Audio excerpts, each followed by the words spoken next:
నమస్తే ఫ్రెండ్స్, ఈరోజు నేను పల్లీ చట్నీ చేస్తున్నా అండి.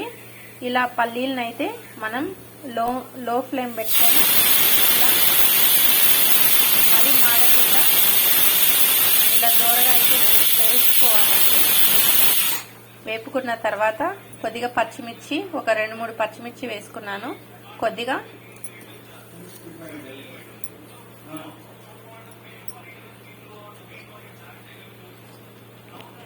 చింతపండు అండి, కొద్దిగా ఒక్కటే వెల్లుల్లి వేసుకున్నాను, కొద్దిగా సాల్ట్ వేసుకున్నాను. ఇంతే అండి.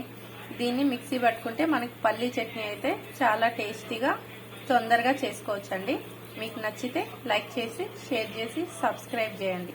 Thank you. ఇదిగోండి, మిక్సీకి అయితే పట్టుకున్నాను. మరీ మెత్తగా కాకుండా కొద్దిగా బరకగానే పట్టుకున్నాను అండి. ఇప్పుడు తాలింపు పెట్టుకోవాలి.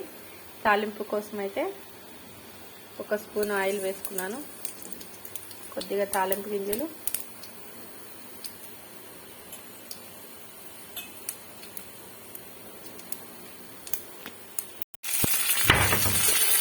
ఒక ఎండుమిర్చి, కొద్దిగా కరివేపాకు తాలింపు పెట్టుకొని మనం ఈ చట్నీలోకి వేసుకుంటే టేస్ట్ అనేది చాలా సూపర్గా ఉంటుందండి.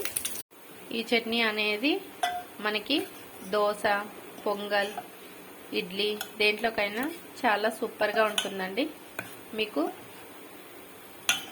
కానీ ఈ రెసిపీ నచ్చితే లైక్ చేసి, షేర్ చేసి, సబ్స్క్రైబ్ చేయండి. Thank you.